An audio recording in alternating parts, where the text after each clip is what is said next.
Hey guys, tonight, we're slipping back thousands of years into a world where the streets are made of sun-baked dust, the buildings are heavy with heat, and the beer. Well, the beer is about as warm as your armpit after a walk through the desert. You're in ancient Babylon, one of the world's oldest cities, and you're going to need a strong stomach and stronger sandals. The air is dry and gritty. You're trudging through alleyways flanked by tall, windowless mud brick walls, each one radiating the day's sun like it's trying to cook your shadow. In the distance, you hear the murmur of voices. Maybe a donkey braying, maybe someone shouting about onions. It's hard to tell. You're thirsty, obviously, but the closest thing to refreshment is the amber liquid sloshing in a gourd on someone's hip. Beer, it's beer. But don't get your hopes up. This isn't the chilled, fizzy nectar you know today. It's warm, flat, and slightly chunky. You probably won't survive this. So before you get comfortable, take a moment to like the video and subscribe, but only if you genuinely enjoy what I do here. And hey, I'd love to know what country and time are you listening from right now? Now dim the lights, maybe turn on a fan for that soft background hum. And let's ease into tonight's journey together. You step into the market square, where things are bustling, if not exactly hygienic. There's fish drying in the sun, dates stacked in sweet, sticky pyramids, and a man yelling something about selling fresh frogs. You think it's a joke. It's not. But over by the clay ovens, past a camel that looks like it's seen too much, you spot something important, an open-air tavern, or as the Babylonians might have called it a bit, sa-ba-pir, literally house of beer. A few men sit around on low stools, sipping from wide ceramic bowls. You join them. The smell hits first fermented grain sweat smoke and a bit of goat. There's a light breeze, but it's not doing much. The beer they serve you is made from twice-baked barley bread soaked in water fermented naturally. You take a sip. It's sour, yeasty, thick enough to coat your teeth. Someone hands you a straw, thankfully, because the bottom of the bowl is lined with a sludgy mass of mash and dead yeast. You nod politely and try not to gag. Still, this is the good stuff. The beer is safer than the water, and nobody trusts the water unless it's boiled or blessed by at least 3 gods. Everyone drinks beer, peasants, priests, royalty. Even kids. Yep, tiny humans slurping weak beer for breakfast. It's practically a Babylonian smoothie. You squint around the dusty courtyard, noting the lack of anything cold. There are no ice chests, no frosty mugs. Just people pretending that 90-degree brew is totally refreshing. This was the eternal battle of ancient beer drinkers, not how to make beer, but how to make it not disgusting in 110 degrees Celsius heat. And here's the kicker. Historians still argue whether Babylonians cared that their beer was hot. Some believe it was about flavor, others say it was about survival. A few fringe scholars swear there were secret cooling methods passed down only among temple brewers. There's no consensus, just a lot of tablet fragments, and a lingering sense that ancient drinkers had stronger stomachs than we do. You glance over at a nearby merchant who's got a small jug wrapped in damp cloth. He's fanning it gently with a palm frond. You raise an eyebrow. He gives you a knowing smile, and a wink, probably thinks he's a genius. What he's doing is evaporative cooling, though he wouldn't call it that. He just knows his beer is less gross when the cloth is wet. Nearby, 2 men argue about the best time to harvest barley. One insists on late spring for full sugar content. The other swears by midsummer, even if it's riskier. Their wives roll their eyes and mutter about men and their grains. You finish your bowl and wonder if your intestines will revolt later. They probably will.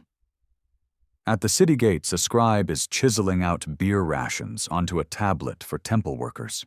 Everyone gets some: bricklayers, priests, scribes, even the guys who feed the sacred goats. You're reminded that beer here isn't just a drink. It's a currency. It's a pay stub. It's a holy offering. Oh, and if you're imagining people casually sipping lagers while reclining in hammocks. Nope. Most drank quickly, often communally, and almost always with a healthy dose of sediment. The more prestigious households had access to refined beer, filtered and slightly thinner, but still room temperature, unless served immediately after brewing in the early morning. As the sun begins to dip, the temperature drops a couple degrees. Not enough to matter, but enough for the vendors to light oil lamps and pretend it's romantic. You're still sweating through your tunic, still tasting yesterday's barley mash in the back of your throat. But at least you're starting to understand the Babylonian relationship with beer. It wasn't about pleasure, it was about preservation, nutrition, and something to look forward to after a long day of hauling bricks and dodging snakes. They didn't expect cold beer. They just hoped it wasn't spoiled. And in a place where fermentation often meant survival, that was good enough. You watch a boy refill clay jars with freshly made beer, stacking them in a shaded nook against the wall. No one speaks of chill, but everyone values shade.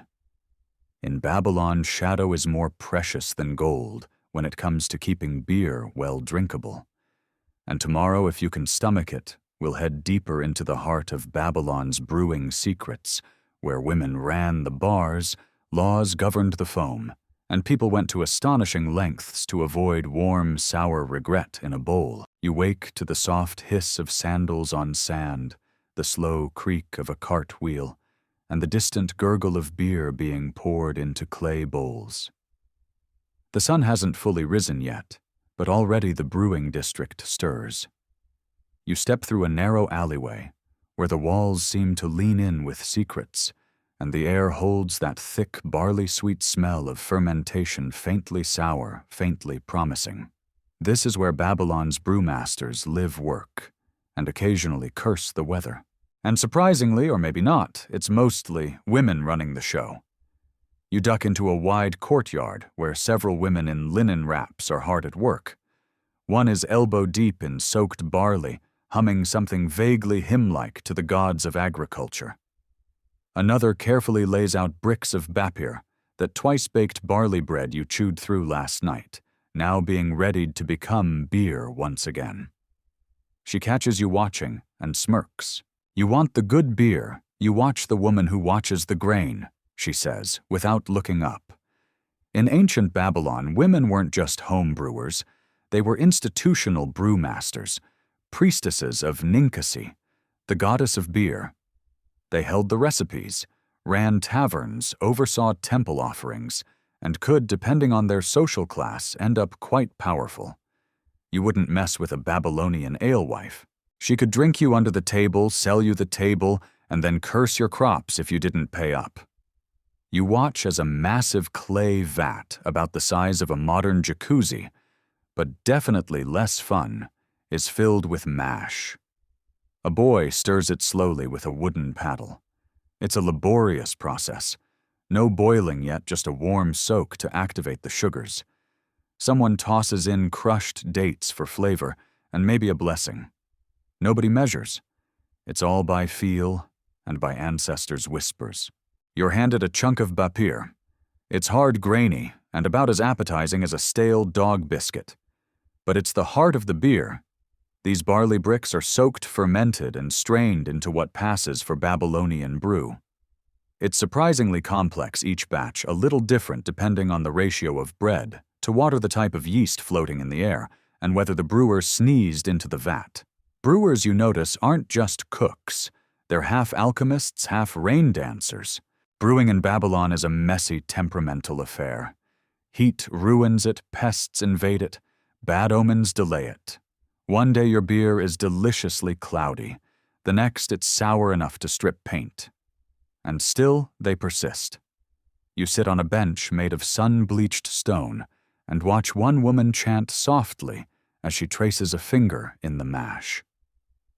Historians still argue whether these chants were for sanitation ritual or simply stress relief. But you sense something sacred in the repetition. Beer wasn't just nourishment here, it was divine communion, daily prayer with a kick. The brewmasters have no thermometers, no timers, no stainless steel tanks.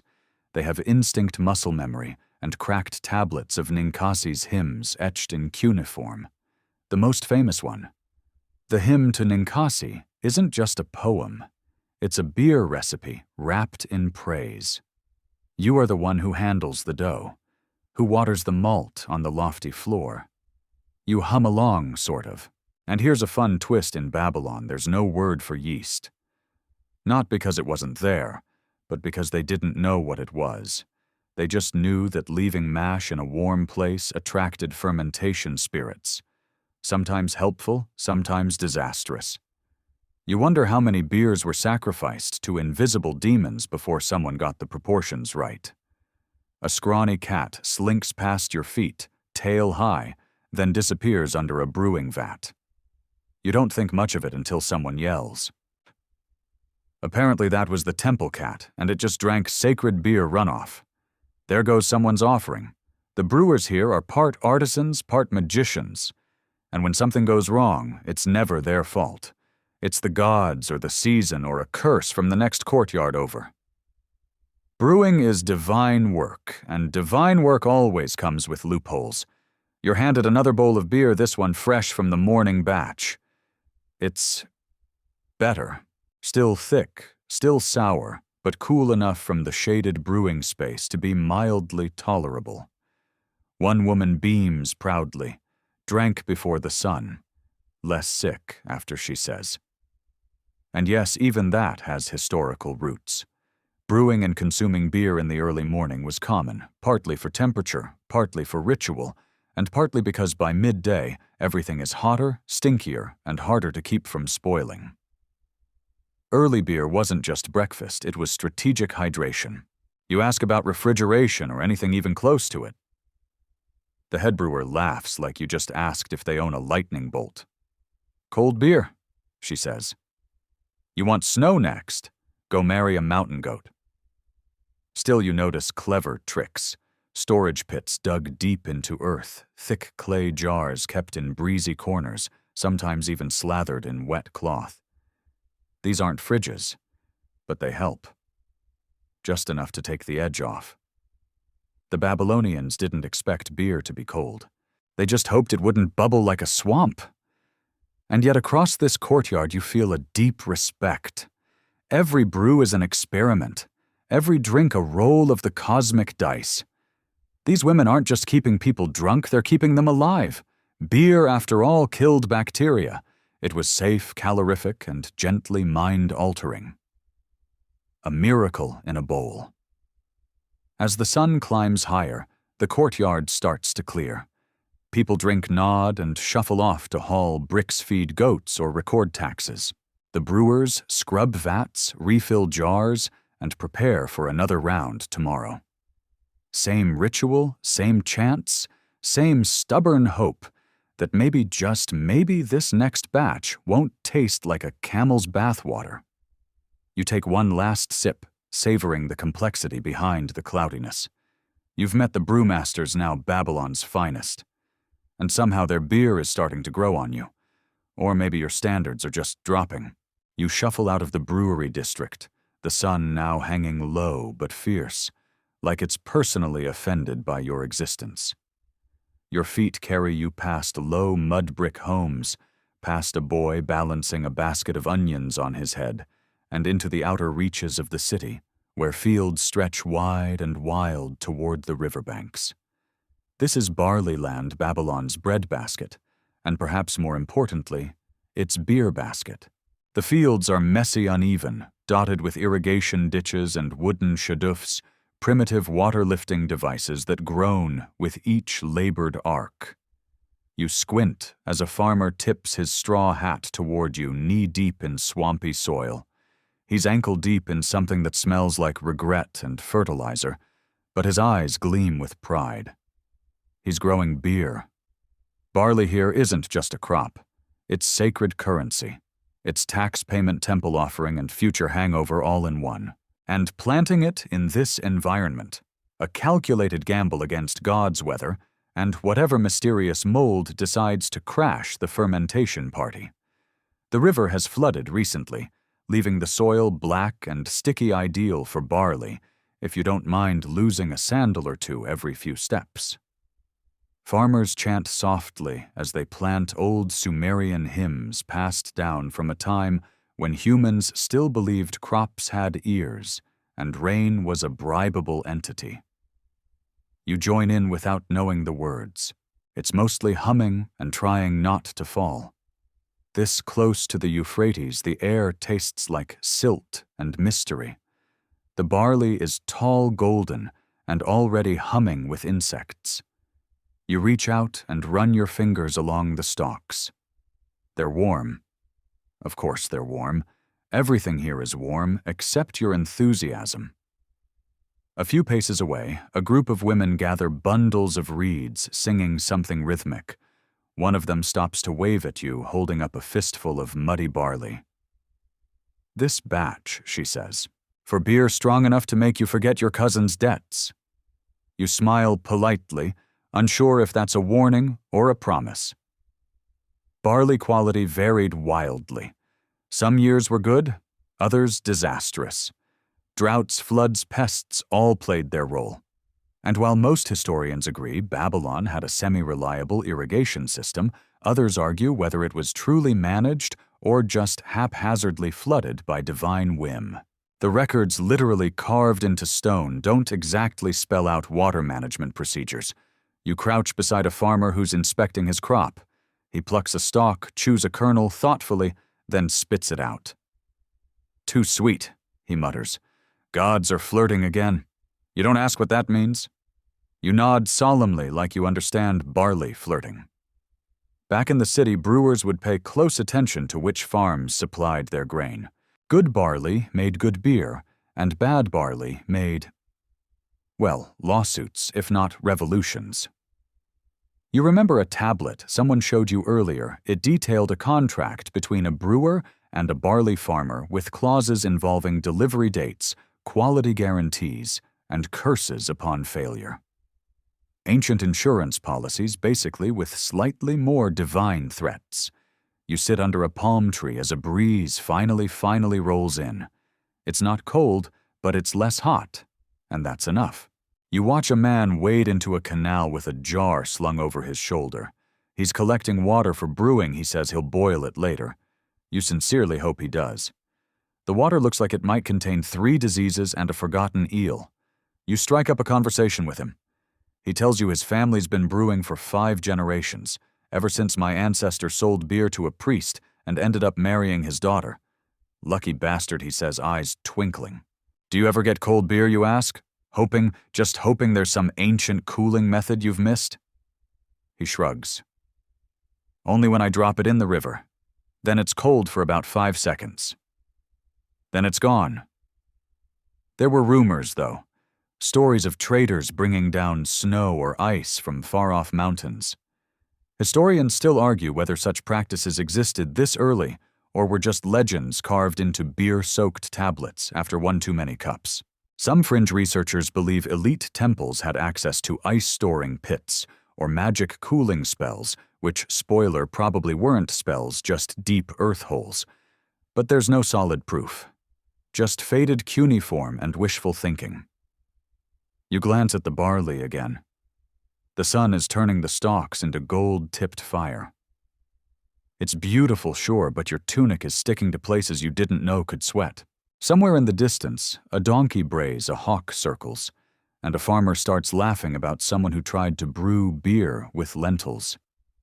It's unclear if that's a joke or an actual historical event. You return to the shaded edge of the field, watching workers stack sheaves of barley onto reed mats.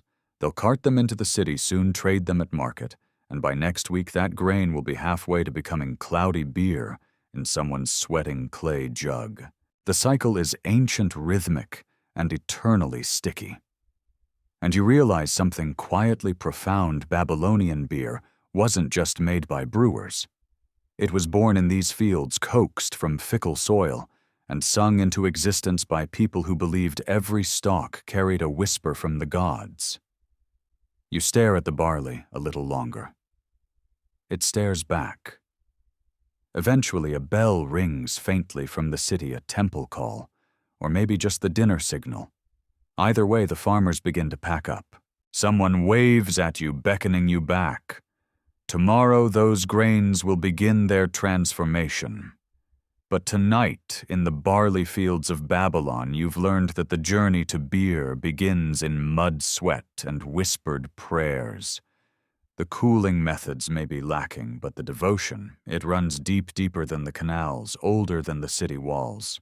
You trudge back into Babylon, under the fading sky, and the day's heat clings to your skin like a second more judgmental tunic. The scent of baking brick and distant animal droppings wafts through the alleys. It's a city alive with groans, laughter haggling, and always the dull splash of beer being poured into something clay. You're following a brewer's apprentice, now a gangly boy with a permanent barley crust under his fingernails. He's grumbling about today's haul while balancing 2 sloshing amphorae on a yoke across his back. You trail him to a small square wedged between houses where the ground suddenly dips. A staircase of packed earth leads downward into semi-darkness. This, he says, is a cellar, though frankly it looks more like a glorified hole. There's no stone, no wood paneling, not even a fancy door, just a slanted entrance covered with a worn reed mat and a faint whiff of clay and mildew. You duck your head and follow him down, squinting as your eyes adjust. Inside it's cooler. Not cold, not refreshing, just less hot. A win. The walls are lined with jars. Some are sealed with mud plugs. Others have woven lids weighted with stones. In the back corner, you see a strange formation. 2 large amphorae, partially buried in the earth, angled to catch any draft that might sneak in. Welcome to Babylon's version of refrigeration strategic dirt and low expectations. These clay-lined pits weren't technically cellars by modern standards. No insulation, no shelving, no signage promising artisanal anything. But they worked, kind of. The deeper you went into the earth, the cooler it got. Not by much, but enough to slow spoilage and keep beer from turning into barley vinegar by midday. You crouch beside one of the buried jars. The apprentice offers you a taste lukewarm, of course, but noticeably more palatable than the brew you had on the surface. There's even a slight crispness to it, like the ghost of what modern beer might aspire to. You nod in appreciation, and he beams like he's just invented hops. Spoiler, they hadn't. Clay was their miracle material. It retained moisture. It breathed just enough to allow for slow evaporation. And when soaked and placed in a breezy spot, say near a half-decent wind channel, or even beside a water feature, it could achieve something borderline miraculous, a slight chill. Some of these underground pits were communal, others private. Wealthier homes had deeper ones. Temples had entire complexes devoted to food and drink storage, complete with guards, scribes, and the occasional stray cat patrolling for rats with poor decision-making skills. You hear a faint squeak in the corner. Speak of the devil.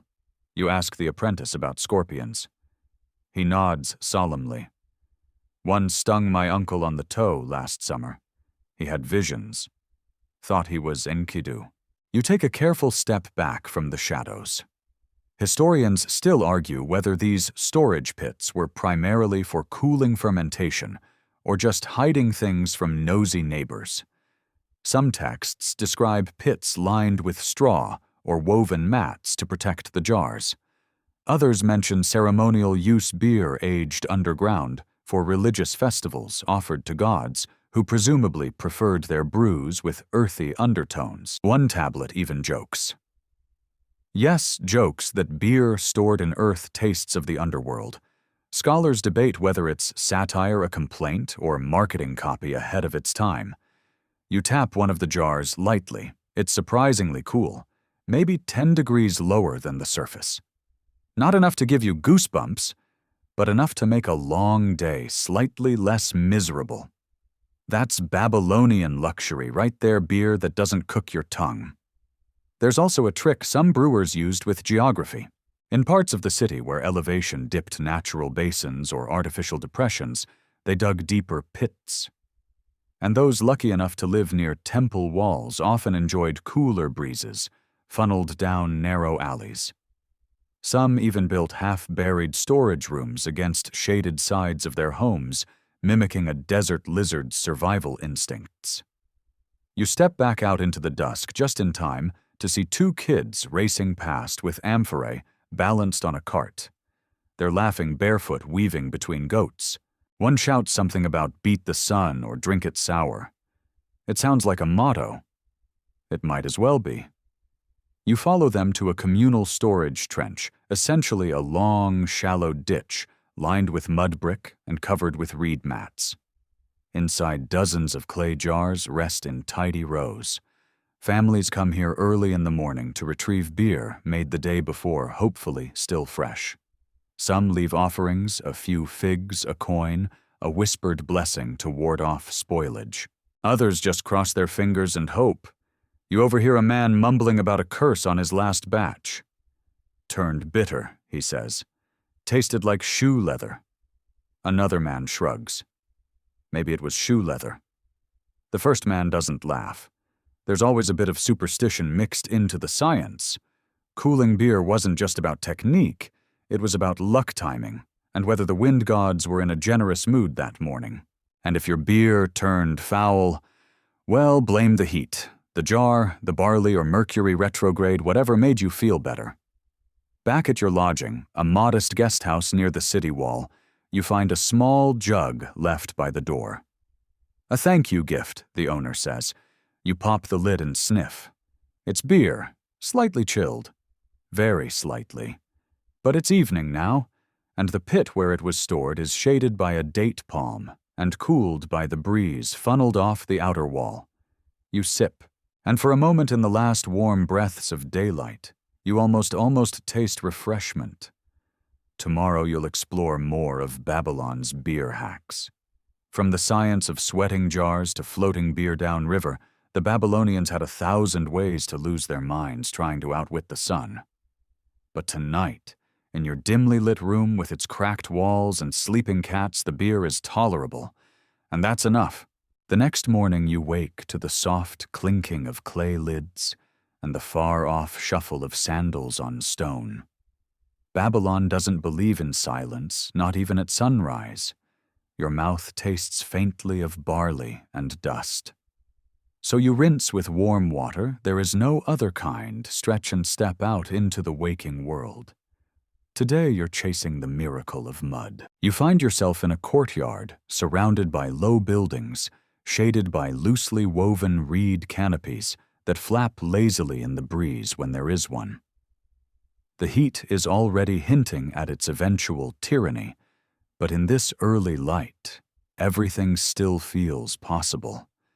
You join a group of brewers preparing their jars for the day's fermenting and cooling process.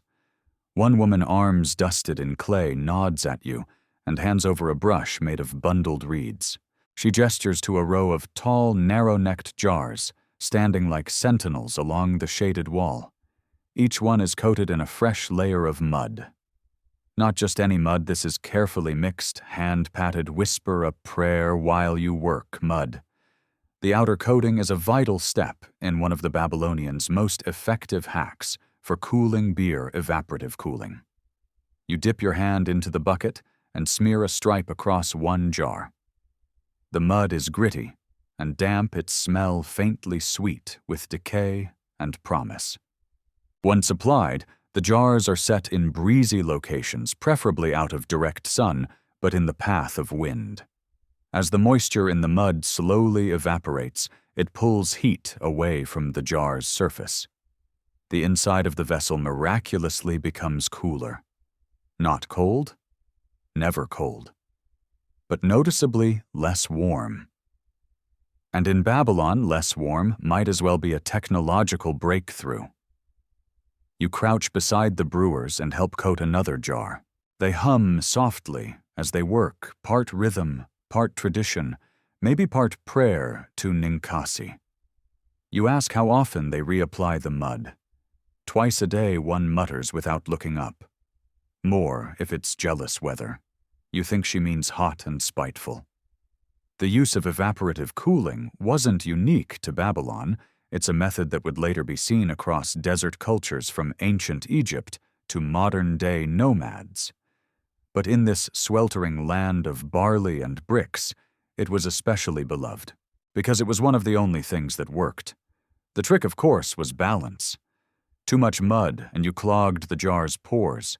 Too little, and the sun just baked it dry without effect. The real experts, mostly older women with arms like fired pottery, knew by touch. They could slap a layer of mud with surgical precision, then blow gently on the surface, and predict exactly how long the cooling would last. Wizards in linen, really. And then there's the double jar technique. You're led to a corner of the courtyard where two nested jars sit a smaller beer vessel inside a larger jar filled with wet sand or clay. The outer jar is also coated in mud, creating an insulating buffer zone that pulls heat away from the beer while trapping the cooler temperature inside. It's the desert equivalent of a Yeti cooler, minus branding and polar bears. One of the brewers chuckles as she sees your amazed face. "You thought we just drank it hot and cried," she says. "We cry anyway, but we try things." Historians still argue whether these methods were widespread or limited to specific regions or classes. Some archaeological digs suggest only wealthier households had access to the materials and free labor needed for elaborate cooling setups. Others believe these techniques were more common than we think, passed down orally through generations of women who just wanted a better drink. Either way, the effect is tangible. You touch the surface of one freshly mudded jar. It's cool. Not icebox cool, not cave cool, but refreshingly cool, especially against the scorched air of late morning. Of course, the downside to all this mud magic, it's messy. The courtyard is a slurry of footprints, broken reed bristles, and dripping pots. A chicken walks through and squawks indignantly when its feet get dirty. You and the chicken share a moment of mutual loathing for the mud, and then you both get over it. You wander through the alleyways where other households attempt their own cooling hacks. One man has strung up a canvas sail to direct breeze toward his jars. Another has dug a shallow channel from a nearby well to create a damp microclimate. A child is fanning his father's amphora with what looks like half a palm leaf and all of his soul. And then you spot the most daring contraption yet, a tower of pots balanced on bricks, with holes strategically cut into the wall behind it. As wind rushes through the alley, it catches these holes and funnels a narrow stream of air directly onto the jar's surface. The brewer beams proudly. "My cousin designed it," he says. "Now she thinks she's a priest. It's primitive, it's brilliant, and it probably only works for about 5 minutes at a time." But still, this is Babylonian air conditioning, and it's aimed at beer. One jar topples over, and the air is suddenly filled with the sharp, yeasty smell of wasted brew. Everyone groans in unison. You glance at the brewer, he's already scooping the spillage into a backup jar. "No one saw that," he mutters. Back at the courtyard, the mud has started to dry, forming a cracking pattern, like sun-baked riverbeds. The jars gleam faintly in the shade. A girl touches one and nods. It's ready. She pries open the lid and pours you a cup. You sip.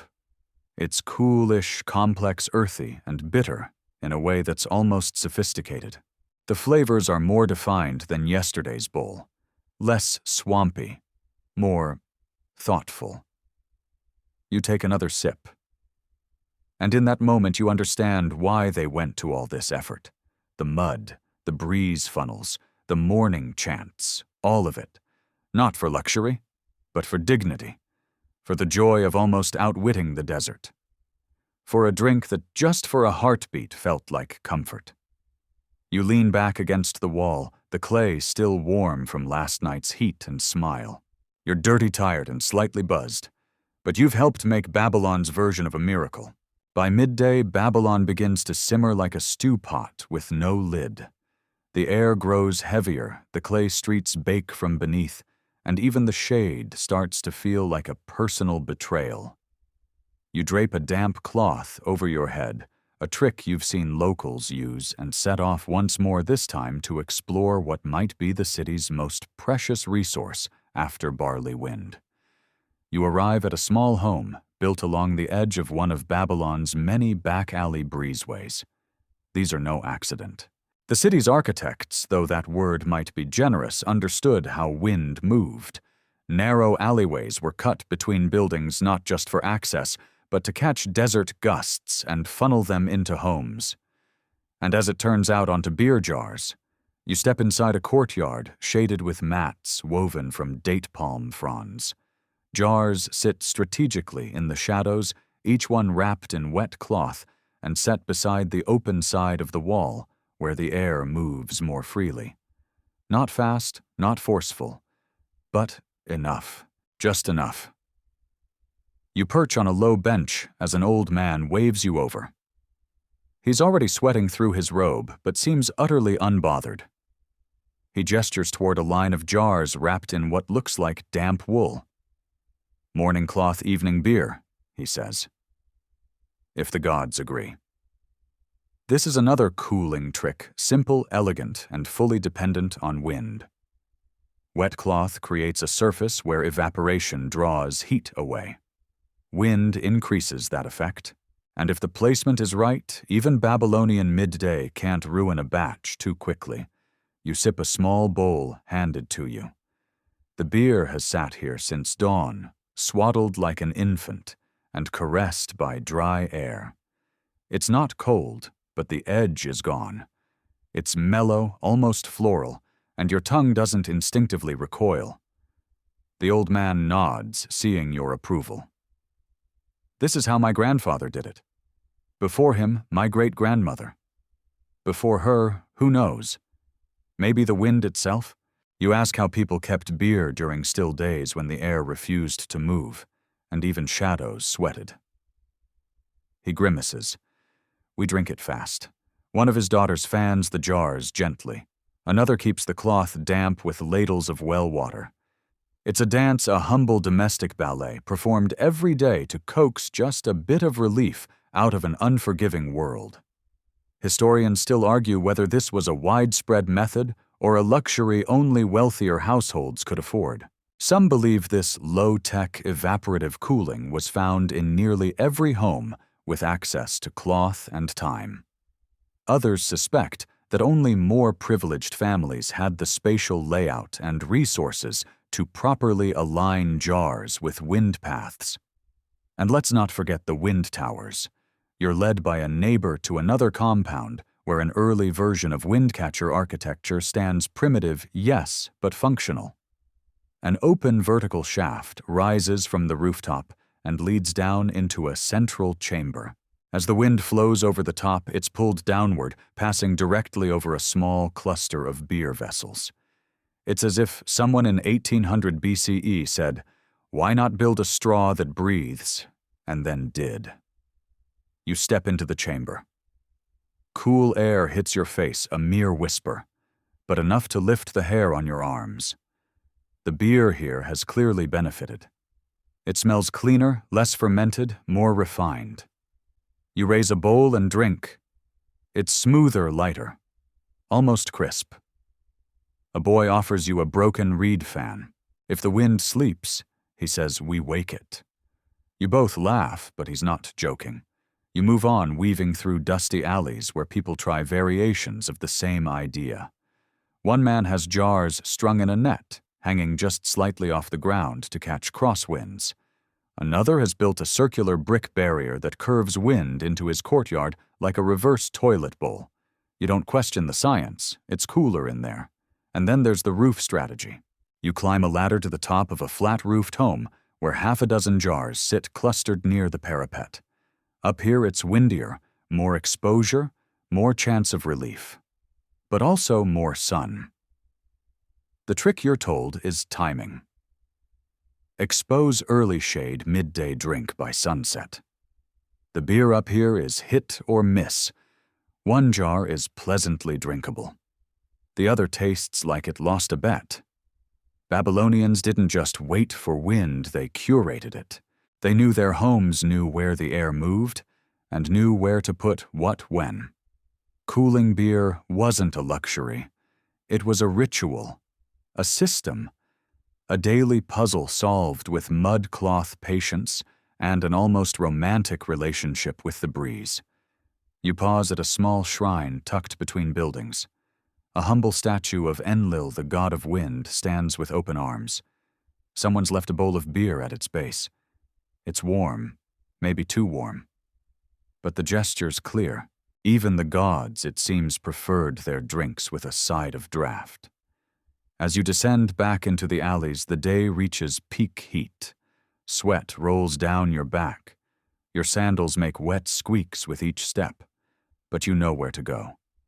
The wind corridor near the east wall, the shaded courtyard with the wool-wrapped jars, maybe even that rooftop stash before the sun swings around. Because now you see it, clearly the battle against warm beer wasn't won with ice or machines. It was won with habit geometry and stubborn hope. A city that understood wind was a city that drank well, or at least drank better than its neighbors. And tonight, if the wind is kind, there might even be a hint of chill in your cup. You find your way down toward the banks of the Euphrates, the river that snakes through Babylon, like a lazy god on vacation. It's wide, muddy, and smells faintly of algae and stories.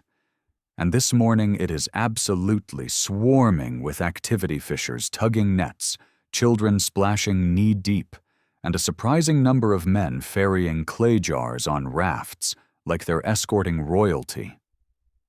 Turns out they are. These jars aren't filled with oil or grain. They're filled with beer. Yes, the river itself was one of ancient Babylon's boldest beer-cooling strategies. It was part sacred, part practical, and all risky. You step cautiously onto a wooden dock, which creaks with the confidence of a much younger structure. From here you can see it jars floating in woven reed baskets, bobbing lazily in the slow current, anchored with rope and prayer. A brewer nearby offers you a knowing smile and a shrug. "Keep it in the river, it stays cooler," he says. "As long as it doesn't float away or get drunk by fish." You're not entirely sure he's joking. It's basic hydrodynamics. The Euphrates stays cooler than the sun-scorched city, especially in its deeper channels. So if you submerge beer jars up to their necks, or tie them up so they drift just under the surface, you get naturally cooled beer. Not ice-cold, but definitely better than what's cooking up on land. You crouch at the edge and dip your hand in.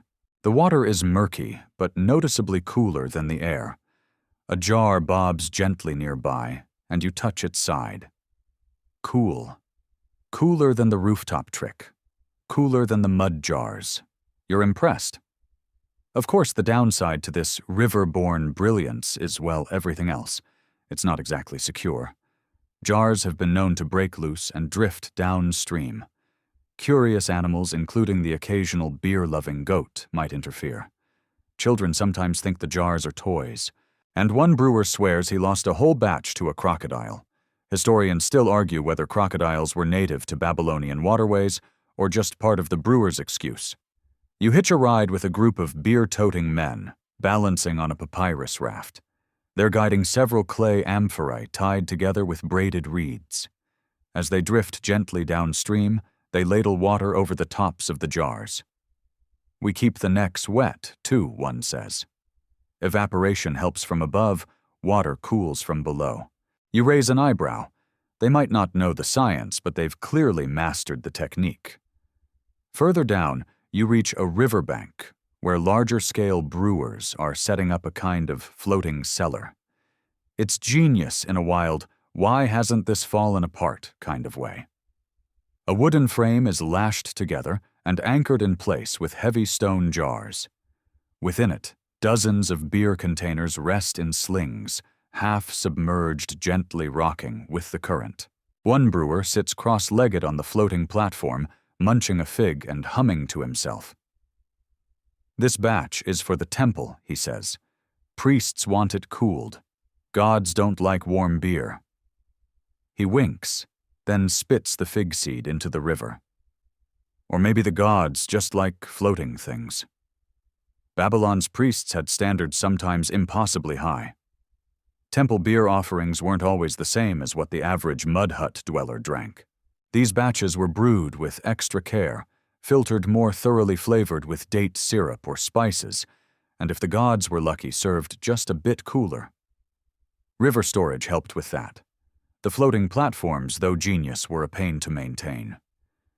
You watch as a boy bails water from a sinking corner with a broken ladle. "Every day," he mutters. Beer, yes. Swimming, never again. His robe is soaked. His patience is not. There's a kind of unspoken hierarchy among the river beer handlers. The closer you are to the temple district, the better your tools, your jars, your anchoring system. The further out, the more chaotic. You see one young brewer chasing a runaway jug with a net, screaming something about last week's wages. No one helps. They all nod sympathetically, but let him suffer. Some rumors float 2 stories of traders who once brought back ice from the mountains. Historians are divided on this. Some believe it was snow packed in straw-lined clay jars carried down by caravan and used in festivals or rituals. Others say it's myth. One cuneiform fragment suggests a king once paid a small fortune for cold water from the god's throne. Likely marketing. Definitely wishful thinking. Back on the raft, you sip from a ladle of river-cooled beer. It's simple stuff, earthy, grassy, with that same cloudy consistency you've come to expect, but the temperature change is magical. It slides down easier, lingers less like regret, and makes you briefly forget your sandals are soaked. One of the brewers beside you chuckles. "Better than rooftop beer, right?" You nod. He points to the sky. But if the river dries back to mud and prayers, you return to shore as the sun begins its downward arc. Along the embankment, others are retrieving their jars, drying them carefully, and transferring the beer into fresh containers. Some will sell it at market this evening. Others will offer it to the gods. A few will drink it themselves and pretend it wasn't for sale in the first place. And you mud-flecked, river-soaked, slightly buzzed, you walk back toward the city center, weaving between goats and jug sellers, smiling like someone who's seen a miracle bobbing gently on the water. The river is no fridge. But in ancient Babylon, it's the closest thing they've got. And for those smart or desperate enough to try, it just might be the secret to drinkable, almost refreshing beer. The sun dips lower now, casting long amber shadows across Babylon's temple district, where sacred walls glow like heated gold, and incense wafts through the air like someone tried to perfume a bakery. You follow the smell of roasted barley and sandalwood, past towering statues and solemn priests draped in layered linen. You're entering the realm where beer isn't just sustenance, it's divine currency. Welcome to the temples where even the gods get their brew chilled. Well, chilled-ish. You're guided through a stone archway by a temple servant whose primary job seems to be shooing flies and blessing jars. The complex here is enormous, more city than sanctuary. There are courtyards, shrines, storerooms, and of course the sacred kitchens, half brewery, half altar. Inside you find rows of amphorae, resting on low platforms, each sealed with reed stoppers coated in clay. A few are wrapped in damp cloth. Others are nestled in shallow water basins, constantly being fanned by teenage acolytes who clearly lost some kind of celestial bet. A priestess glides past, trailing the scent of frankincense and barley. She gestures to one jar. That one, she says, softly, is for Enki. He prefers the stronger blend. You glance inside. It's darker than most beers you've seen. probably mixed with date syrup. Sweet, rich, potent. A beer worthy of a god, or at least a high-ranking accountant. You're handed a small cup, an offering blend meant to honor the gods, but also to taste test for spoilage. Practical, really. No sense in sacrificing sour beer to a deity who might smite your goats out of spite. You sip. It's smooth, strong, slightly cool. Not miraculous, but compared to what you drank in the back alleys, it's practically a divine cocktail. You raise your eyebrows. The priestess smirks. Temples had access to the best tools and brightest brewers. They owned the land, the grain, the labor, and occasionally the weather, or at least the prayers for it. And because offerings had to be stored for ceremonies, sometimes for days, they also pioneered some of the best cooling methods. You walk past rows of storage pits dug deep into the shaded temple floor. These aren't your average backyard holes. They're lined with stone braced with wood and precisely shaped to catch and hold cooler air. Amphorae are lowered in using rope and winches, some of which creak with the dignity of 900 years. Historians still argue whether these pits were strictly for beer, or if they also stored wine oil and possibly fish. One theory suggests that the deeper temple pits were used exclusively for high-grade ceremonial beer, rare brews, made with honey herbs or exotic fruit brought from faraway provinces. Another theory claims these pits were just places to hide the best drinks from visiting kings. Either way, the beer here tastes better. You sample another small bowl, this one flavored with mint and something vaguely citrusy. It's experimental. A festival blend, perhaps. One priest near the door scribbles on a wax tablet, muttering about balance and fermentation cycles, like he's the first hipster brewmaster in history. And there's another layer to all this ritual. Beer wasn't just a drink. It was an offering, a libation, a symbolic connection between humans and the divine. Some ceremonies required cold, or at least not foul beer as part of the rite. Not because the gods were picky, but because warm, spoiled beer was a sign of laziness, disrespect, or worse, incompetence. In one temple courtyard, you watch as a ceremonial jug is cracked open before a small crowd. The smell wafts up pleasant, nutty, slightly sour. A drop is poured on the earth. Another is poured on a small fire. The rest sipped by the priest, and then passed around. You drink last, unsure if this is holy or just how they party. You learn that some priestesses, especially those of Ninkasi, had their own brewing chambers. These weren't just sacred kitchens. They were chemical labs wrapped in prayer. Recipes were guarded like treasure. Ratios memorized like spells. Cooling methods handed down like royal bloodlines. One such chamber is dimly lit, the air thick with malt and incense. A clay tablet nearby shows a curious design, a double jug system placed inside a sunken stone basin. The priestess beside you sees your interest. "We fill the basin with river water," she says. "Change it twice a day. Keeps the beer cooler longer." She touches the jug. It's cool to the hand. This temple, like many, also employed seasonal timing. Ceremonies requiring cooler beer were scheduled during twilight hours or early mornings, when stored brews had the best chance of surviving without turning to yeast soup. You ask about ice. She laughs. Only in dreams. But then adds, "There are stories mountain snow brought in clay pots, only for kings." She shrugs. Never seen it. Probably melted halfway down. Even so, some believe the most important temple events did feature beer, cooled by extreme measures, deep storage underground chambers, even jars stored beside sacrificial pools to catch cooler breezes off the water. The entire process is elaborate, sacred, borderline obsessive. But in Babylon, beer wasn't just about hydration. It was civilization in liquid form. And when the gods were watching, nothing less than perfection, or at least palatable, would do. As you prepare to leave the temple grounds, the setting sun bathes the shrine in molten orange. The priestess hands you one last cup cooler than any you've tasted so far. You sip, and for a moment you almost believe Enki himself is nodding in approval.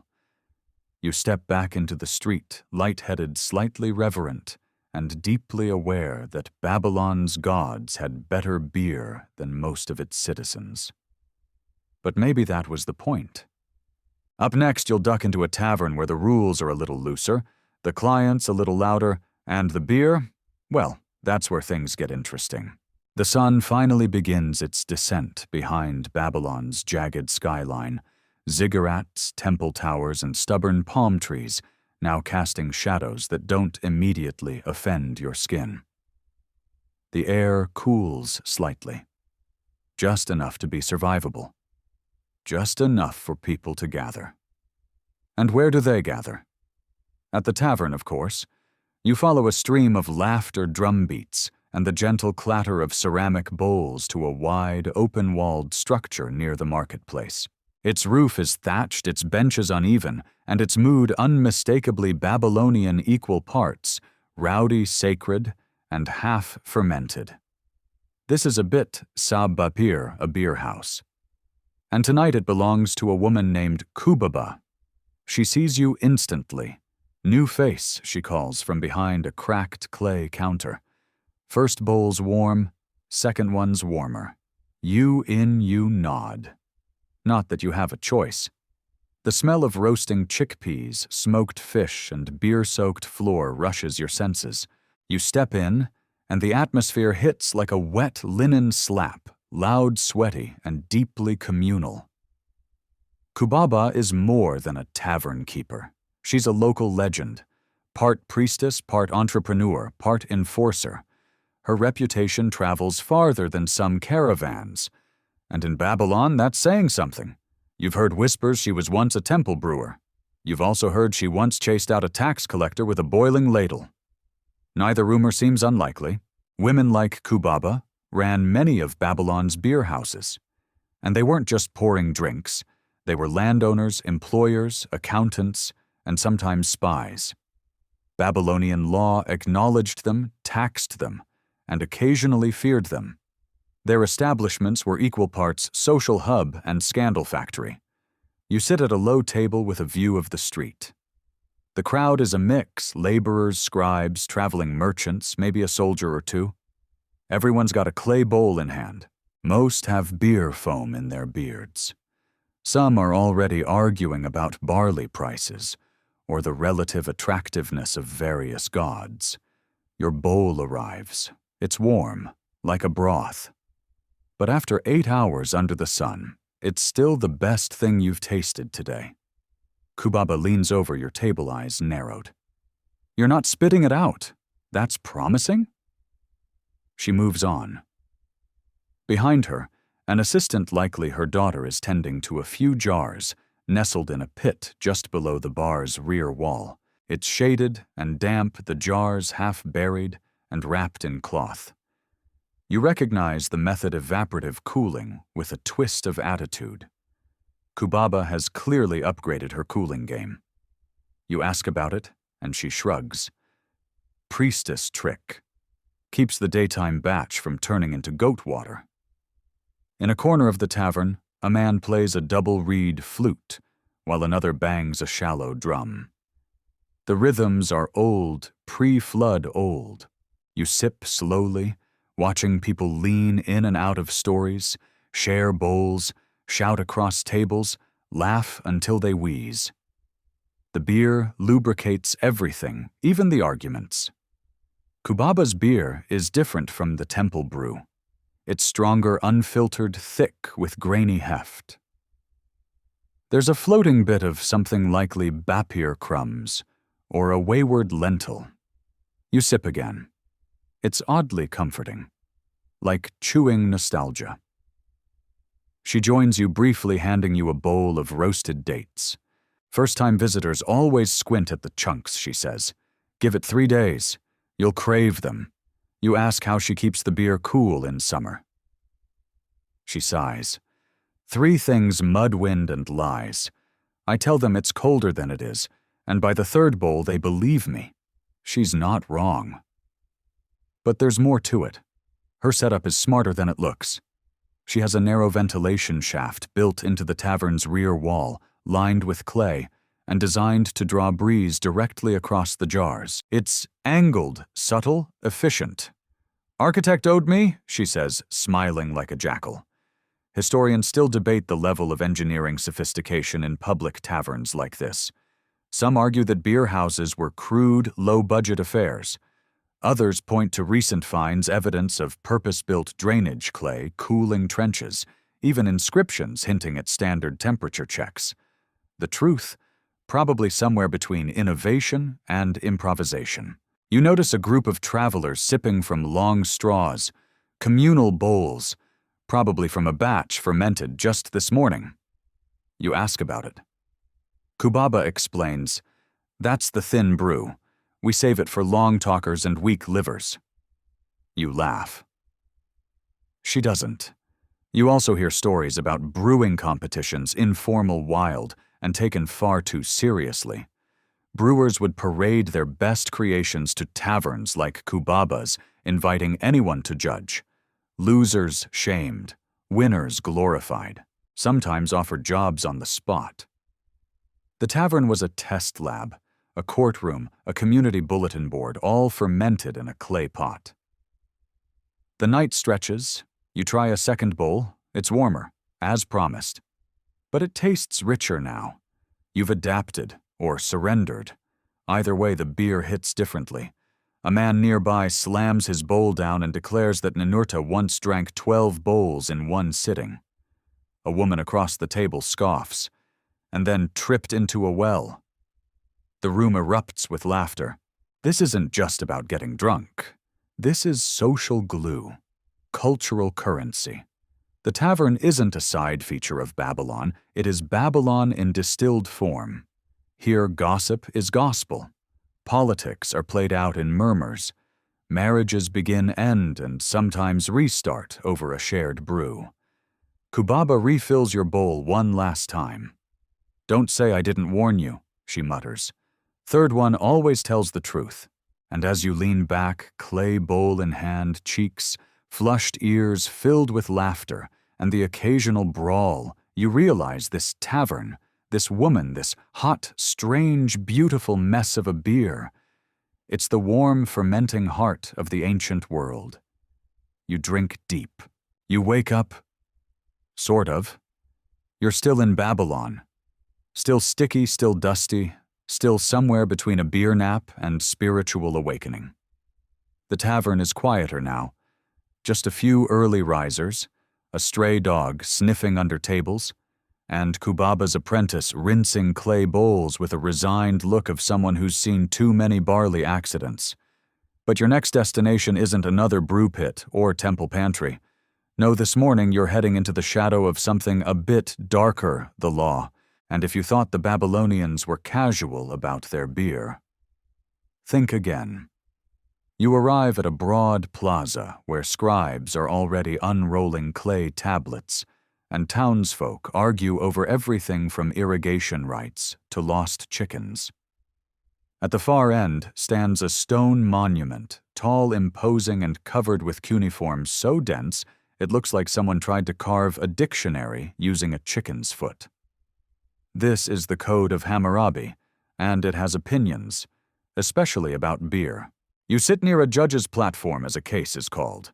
The accuser, a merchant, furious. The defendant, a tavern keeper, nervous and sunburned. The charge selling beer that had been watered, soured, or served dishonestly. You'd laugh if the judge didn't already look halfway toward sentencing someone to a swim with rocks. You lean toward a nearby scribe who helpfully whispers, if she cheats the customer, death by drowning. You pause mid-sip of your leftover morning brew. Yes. In Hammurabi's Babylon, serving bad beer wasn't just a business mistake, it was a capital offense. Specifically, Law Number 108 states that if a tavern keeper gives short measure of beer or overcharges or serves it too thin, she may be put to death. Not fined, not publicly shamed. Drowned. Historians still debate how often this law was enforced. Some argue it was more symbolic, an extreme deterrent rather than a common punishment. Others point to court records where tavern keepers, mostly women, were indeed fined, punished, or worse. The ambiguity makes your beer feel slightly more ominous. You peek at the defendant. She argues loudly that the beer went sour after storage, not during service. A witness is called a regular customer, clearly bribed with free drinks or a promise of barley. He shrugs and says, "Tasted fine to me." The judge snorts. You turn your attention to the tavern keeper's ledger. It's a simple tablet scratched with barley symbols and delivery dates. Apparently her beer had been kept in jars without proper sealing. Bitumen plugs had cracked in the sun, and flies had taken over. No wind flow, no damp cloth, a cooling tragedy. Bitumen, that sticky tar-like substance, was the Babylonian equivalent of Tupperware lids. Used to seal jars, waterproof boats, and patch roofs, it had a smell somewhere between scorched earth and regret. It worked wonders for keeping beer from oxidizing, unless you didn't apply it right. Then it worked wonders for attracting insects and curses. You ask another scribe if tavern keepers had any rights. He smirks. They can sell beer, they can own land, they can serve the gods. But if the beer goes bad, he gestures to the river. The fish are thirsty. The case ends with a warning this time. The judge scowls, the accused weeps, and the crowd disperses to get more beer. Naturally, you move on, passing a small alley where two brewers argue over beer measurements. One swears by hand depth, the other insists on using a hollow reed as a dipstick. It's oddly scientific, like watching someone measure soup with a flute. Measurement was no small matter. Beer was sold by volume, and Babylon had units like the sila and kanu. Too much froth fraud, too much sediment dishonesty, too much water treason.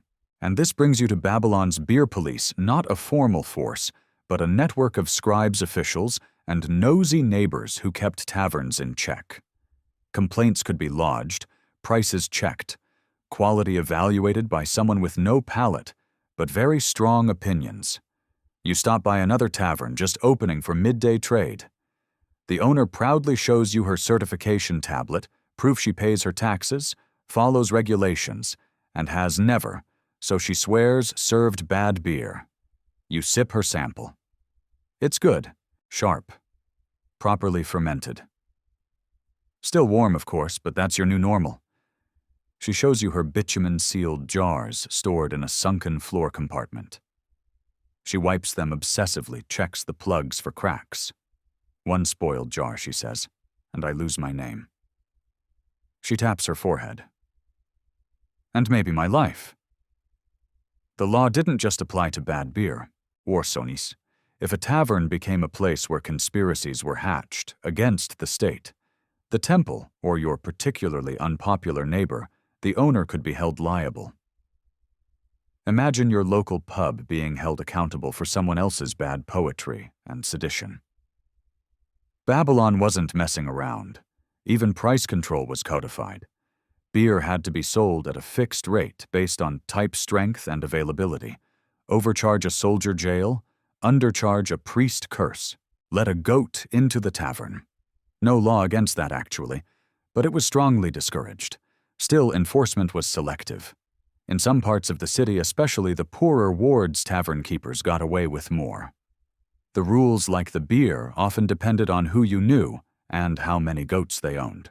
You make your way back toward the city center, clay cup in hand, now half filled with beer from a tavern brave enough to offer you morning clarity, a lighter filtered blend they claim helps with honesty.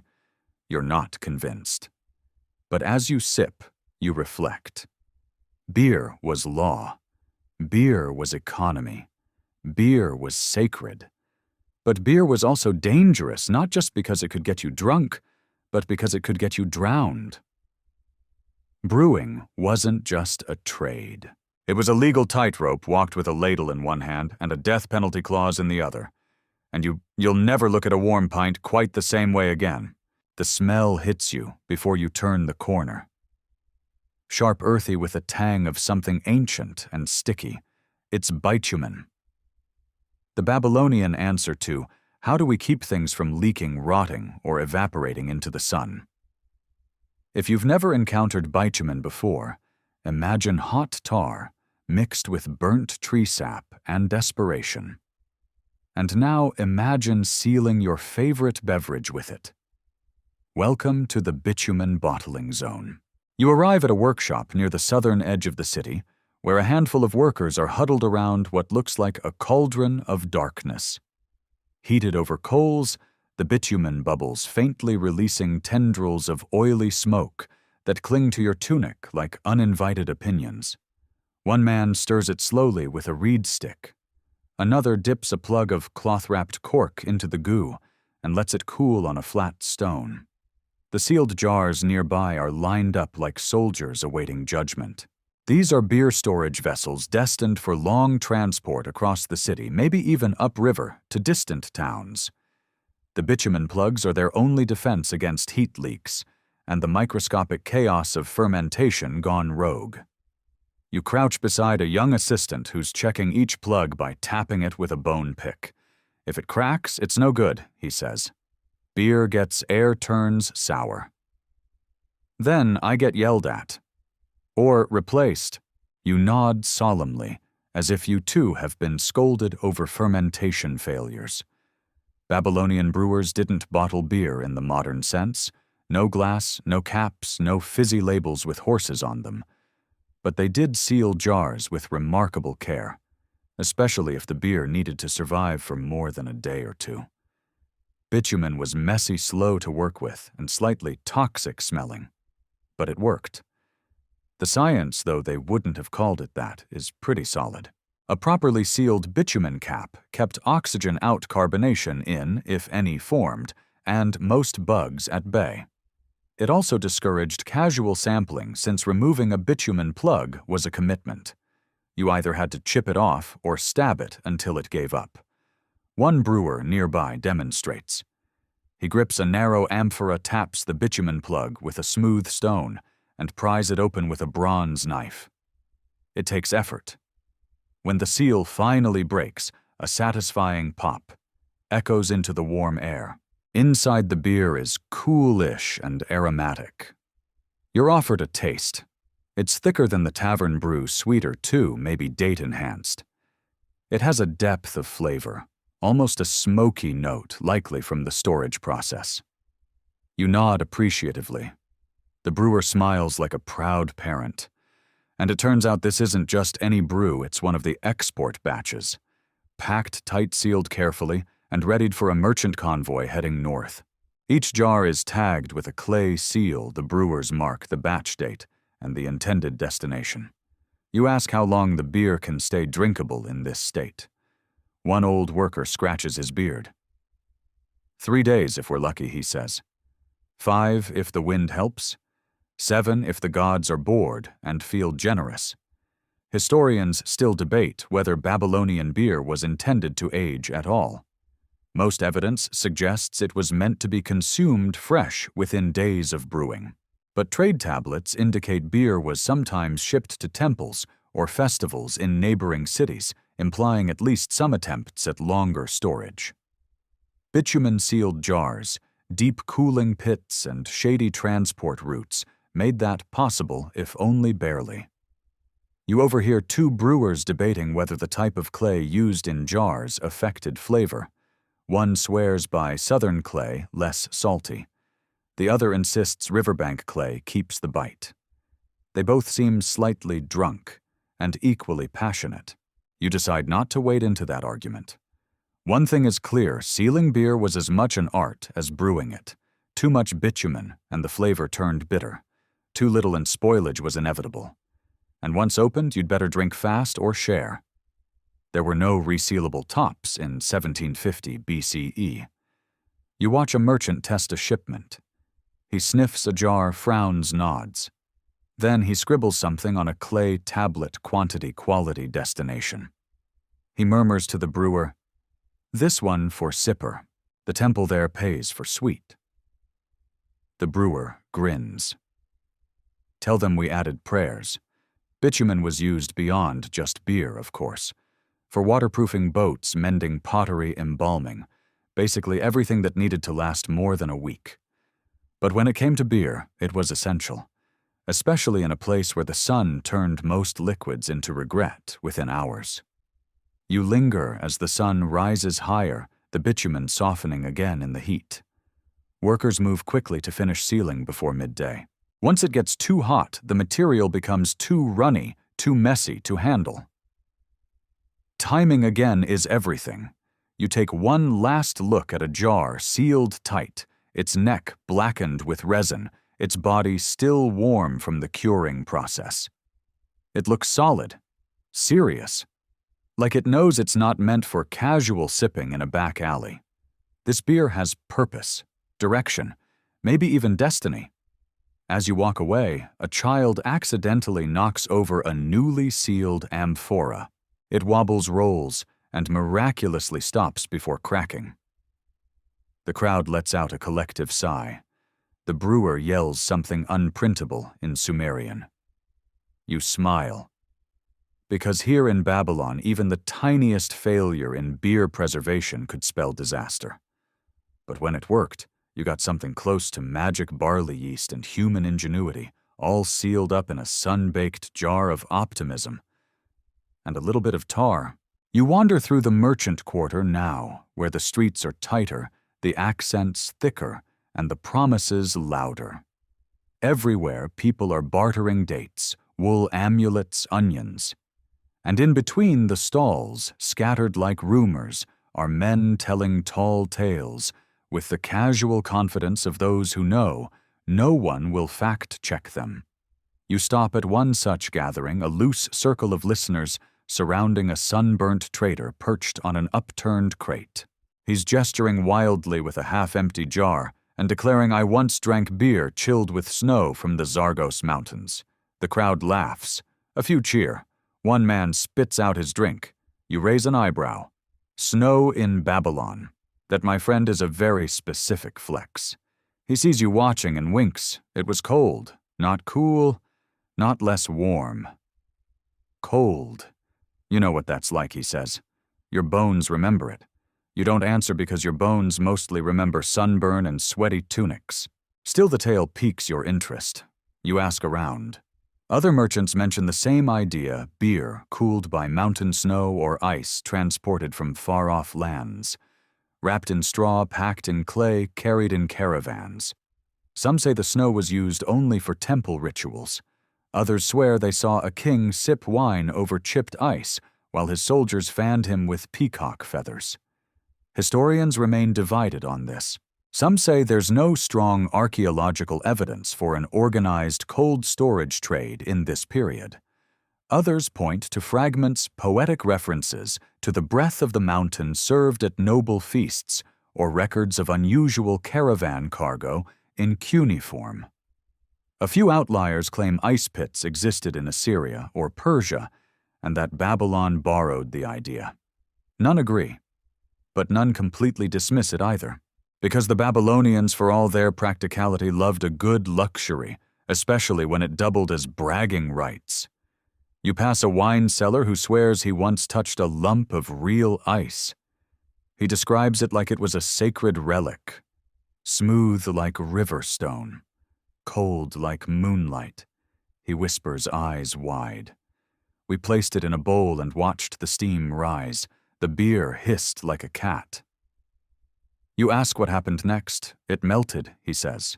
We cried. A woman nearby rolls her eyes. I drank chilled beer once too, she says sarcastically. It came from a goat bladder and a miracle. Still the concept stuck. The idea of cooling beer beyond mudshade and wet cloth, of chasing down snow from mountaintops just to impress a temple official, or outdo a rival tavern. You wonder how far someone would really go for a few gulps of not-hot beer. Turns out pretty far. You come across a merchant preparing for a trip north. His pack animals are loaded with jars, baskets of grain, and something curious double-walled clay pots filled with some kind of packed straw. He says it's for figs, but his smirk says otherwise. Figs don't melt, you mutter. He grins and walks away. Some of these contraptions, you learn, are designed to retain cold. Insulated storage, crude, experimental, probably ineffective after the first hour in Babylonian sun. But they tried. And that says something. The dream of cold beer didn't die just because the desert tried to kill it. People innovated, improvised, exaggerated. In one corner stall, you spot an amphora for sale, its outer wall decorated with carvings of mountains and what suspiciously looks like snowflakes. The vendor insists it belonged to a high priest who drank only sky-chilled ale. He'll sell it to you for 2 goats and a chicken. You politely decline.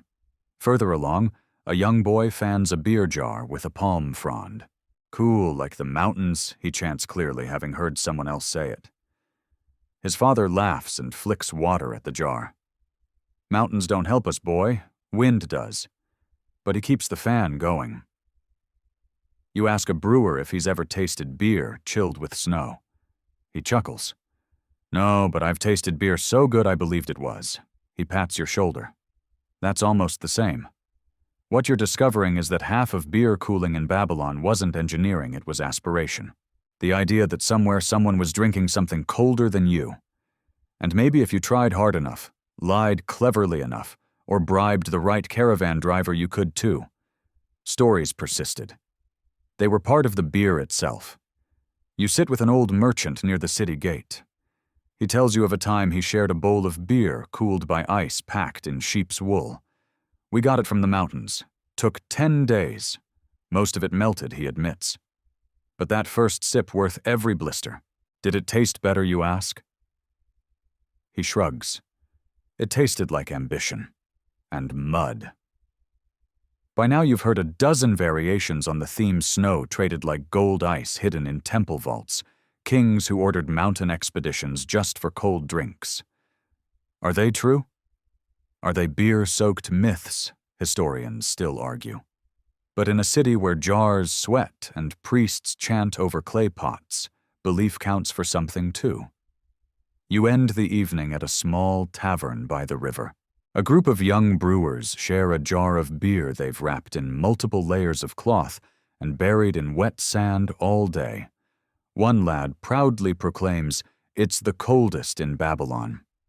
You sip. It's slightly cooler than your forehead. They cheer anyway, because here in the hot heart of Mesopotamia, even a few degrees of coolness is worth celebrating, worth chasing, worth inventing stories about. You drink deep. The beer is honest, the air is soft, and the tales like the river keep flowing. By now you've sipped your way through breweries, temples, cellars, shady alleys, and riverbanks.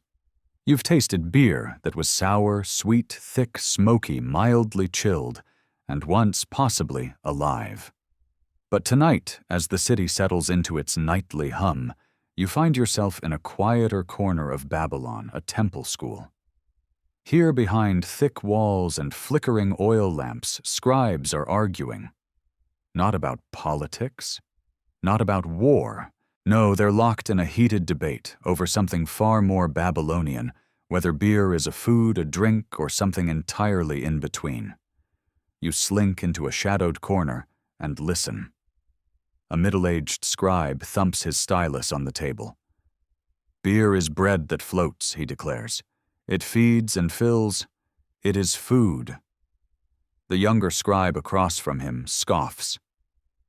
If it's food, why do I feel so dizzy after 3 bowls? He retorts. You don't fall off a stool from eating lentils. The others chuckle. You're tempted to join in, but you're also intrigued. See, Babylonian beer wasn't just a beverage. It was a nutritional staple brewed from barley loaves Bapir full of yeast vitamins and grainy residue that could fill the belly and fog the brain. It was breakfast for farmers, lunch for builders, and dinner for children whose parents hoped sleep would come early. Some records list beer right alongside bread in daily rations. A laborer might receive 2 liters of beer per day more during heavy construction seasons. You think of all those zigzagging ziggurats and wonder how many of them were laid brick by brick under a pleasant beer haze. And it's not just laborers. Temple officials, scribes, even messengers were paid in beer. The pay grade was literally drinkable. You could tell a person's social status by the clarity and strength of their daily brew. Thin, sour beer meant you were on the bottom rung. Thick, rich beer meant you worked for a god, or were mistaken for one. You ask one of the scribes how they recorded beer in their tablets. He shows you a few examples. It's all their stylized barley symbols, logograms for cash beer, and notations indicating quality flavor additives and portion size. Some tablets are strictly accounting. Others read like awkward love letters to fermentation. One fragment even reads, "The man who delivers the thick beer shall not be held responsible for the conduct of the drinker." You can almost hear the centuries-old laughter echoing through the clay. The line between food and drink was never clear in Babylon, even linguistically. There's no sharp distinction in the language. Beer was sustenance, refreshment, ritual reward, and occasional punishment, especially the hangover part. But it was also a moral concern. You watch as another scribe unfurls a clay scroll, yes, scroll flattened and curled like a stubborn pancake. It details a sermon delivered by a priest who declared that too much beer leads to a loose tongue, soft knees, and forgotten offerings. The phrase liquid moral failing might be a modern invention, but the sentiment ancient.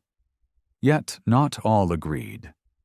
In some texts, beer is a blessing, a gift from Ninkasi, a way to elevate the soul and quiet the chatter of daily strife. A peaceful escape, a social lubricant. A priestess in another temple called it the laughter of the gods poured into clay. So which is it, holy drink or daily gruel? Drink of virtue or vice, historians still argue. Some say beer was the center of Babylonian morality, that it taught restraint, respect, and rhythm. Others believe it was simply there, ubiquitous and unexamined like sandals, or complaining about the heat. And still others insist that the very debate proves beer held a special philosophical space too complex to be just one thing. You wander outside into the cool courtyard. A crescent moon floats above like a gentle scythe. Nearby, an apprentice pours a bowl of beer and stares into it like he's trying to see the future. You sit beside him. "What's it taste like?" you ask. He shrugs. "Depends. Sometimes it tastes like courage, sometimes like mistakes." You both drink. In the distance, a reed flute plays something wistful. Maybe it's a love song. Maybe it's just the beer talking. You remember that in some myths, the gods themselves drank beer to relax after creating the world. In others, beer is what created the world. Bapir dough fermentation yeast. These were Babylon's sacred alchemies. So is beer a food? Yes, it nourished the body. Is beer a drink? Absolutely. It softened the day. Is beer something more? You're beginning to think so, because here in the heart of this ancient city, under layers of sweat and syllables, the humble barley brew has become more than sustenance. It's philosophy in a bowl, it's culture class theology and theater, and somewhere between the slurps and the scribes, you finally understand what Babylon has known all along. Beer isn't just what you consume. It's what connects you to the people who built, wrote, worshipped, and stumbled through this desert metropolis with foamy mouths and dusty feet. And maybe it's what keeps them laughing still.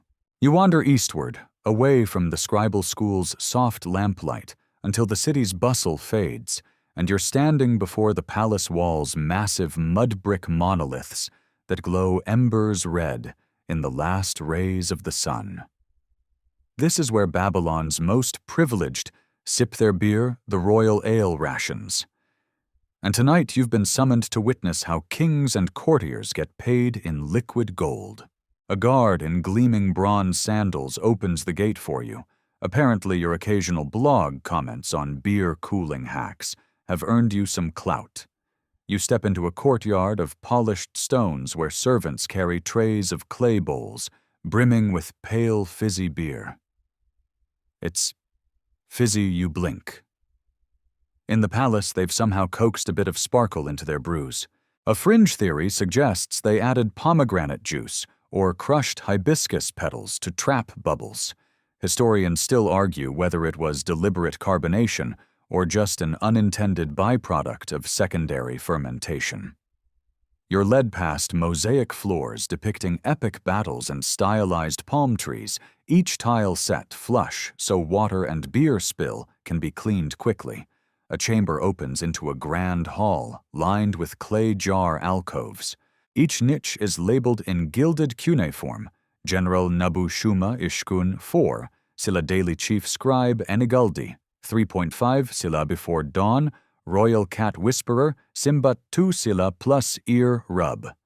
Yes, even the palace felines get beer rations. You inwardly grit your teeth, royal animals playing favorites while you paid full price for yesterday's lukewarm bowl at the tavern. A tall attendant in linen robes pours a bowl for you. Fresh from the palace cellars, he says. This brew is thinner, almost tea-like, but the flavor lingers like a promise.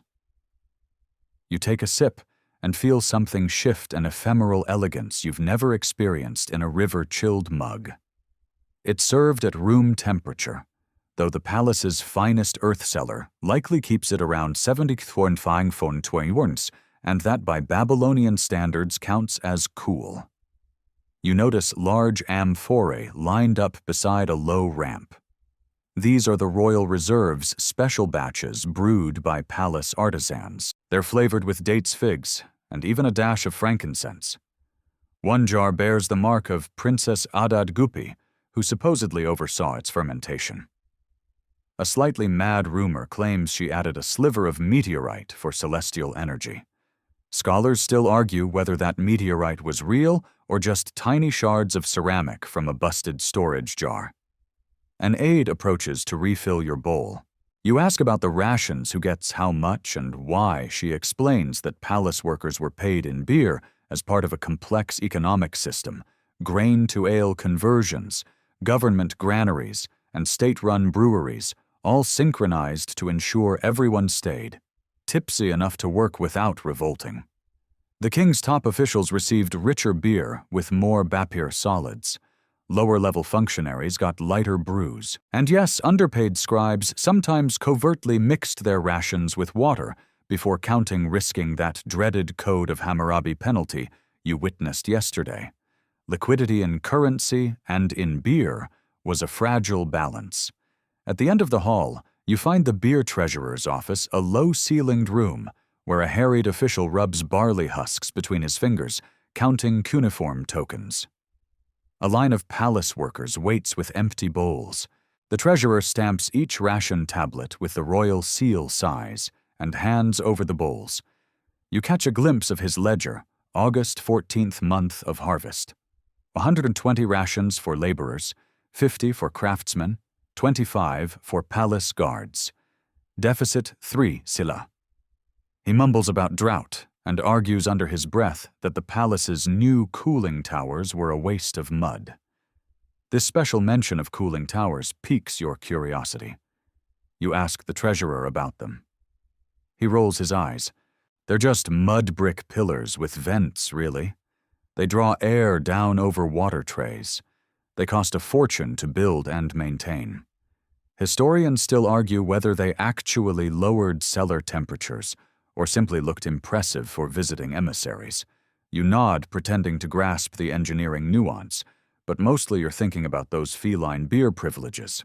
Before you leave, you're granted a private tour of the palace brewery, a tucked-away suite of vaulted chambers where apprentices stir mash in massive stone basins. It's quieter here, cooler by several degrees, thanks to thick walls and deep pits. Clay jars soak in a central trough of cold water drawn from underground aqueducts. You step into the enclosure and feel the temperature drop almost blissfully. You close your eyes, imagining you're back in that barley field before dawn, the soil damp and the air crisp. A callback to Section 3 indeed. One brewer, young and bright-eyed, hands you a freshly stirred bowl. It's thick, dark, and spiced with coriander and a hint of mint. You taste it, then pause as a servant refills your small cup from a dripping spout. Palace staff call this midnight dew, the brewer says. You detect a trace of salt, perhaps from added seaweed, a quirky local tweak. Historians still debate whether seaweed was common in Mesopotamian brewing or merely a chef's experiment that never caught on. As you sip, the brewer explains that midnight dew was reserved for evening council meetings, helping diplomats unwind after tense debates. Not too much, she warns. We don't want kings passing out on their thrones. You chuckle, imagining a monarch snoring amidst advisors.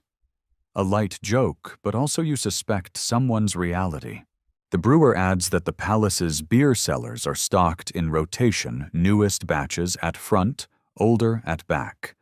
They monitor fermentation with taste smell and a feather dipped into the brew to test viscosity. No thermometers here, just decades of perfected instinct. She says that palace brewers once tried bloodletting the mash, sending a small sample down to the river, then testing returned jars. It was a fringe quality control method, and unsurprisingly, short-lived.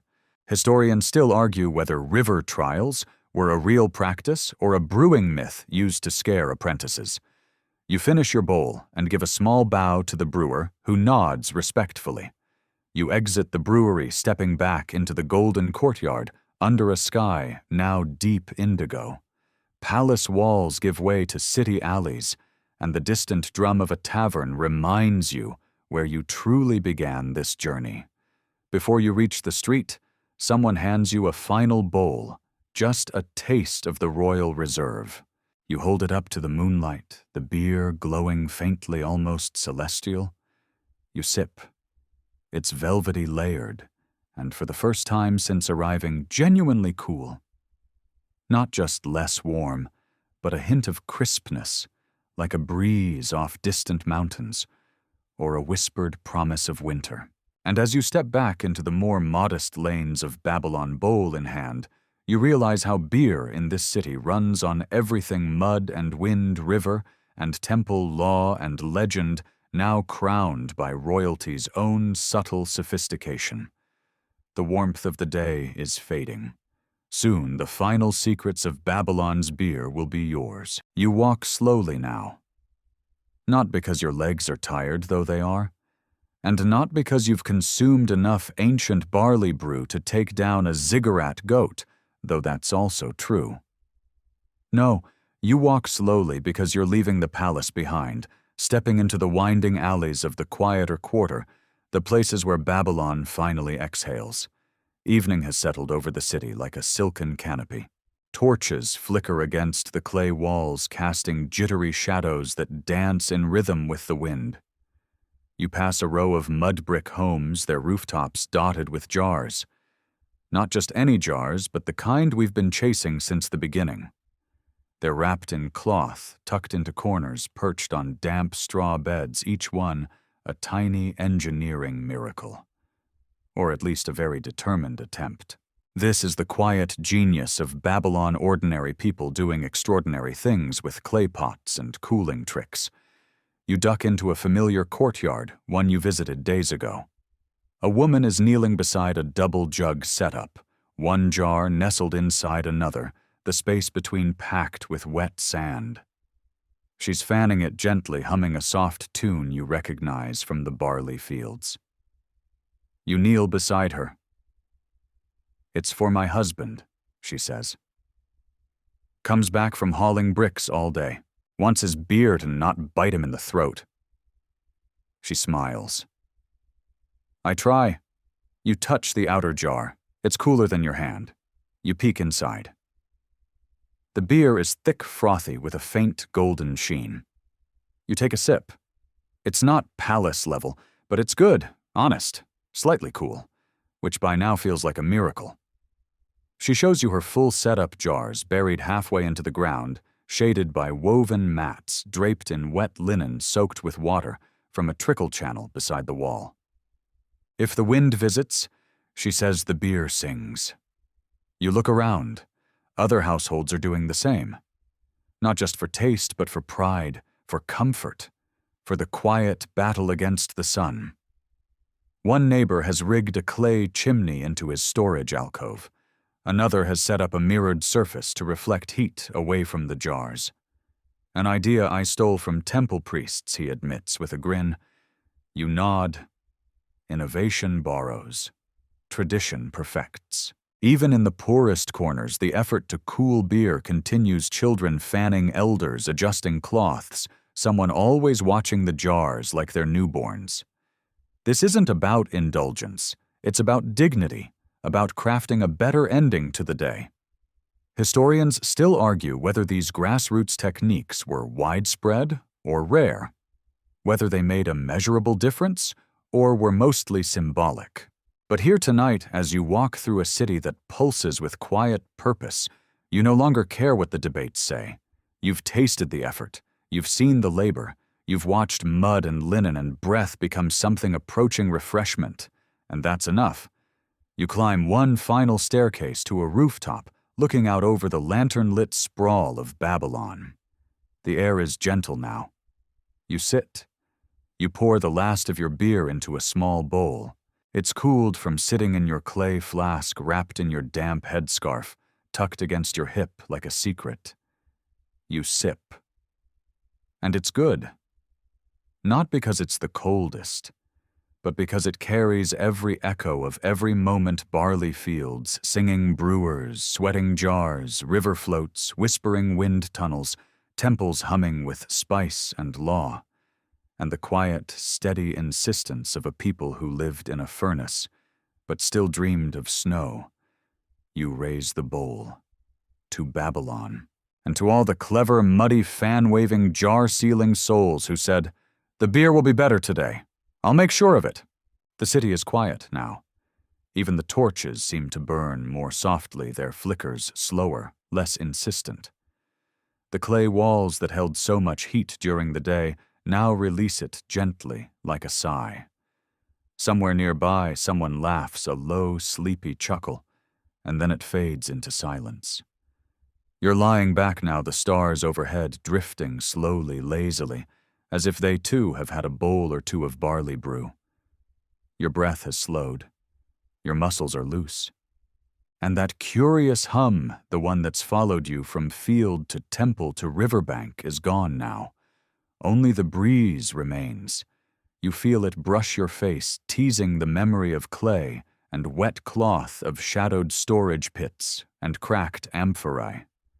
You remember the bite of warm beer, the surprise of a cool jar, the soft hiss of fanned wind through a courtyard. You remember hands muddy-skilled, calloused, doing their quiet work. Not for applause, just for a better evening. And now, as your eyes close and your thoughts drift, you carry that same spirit with you.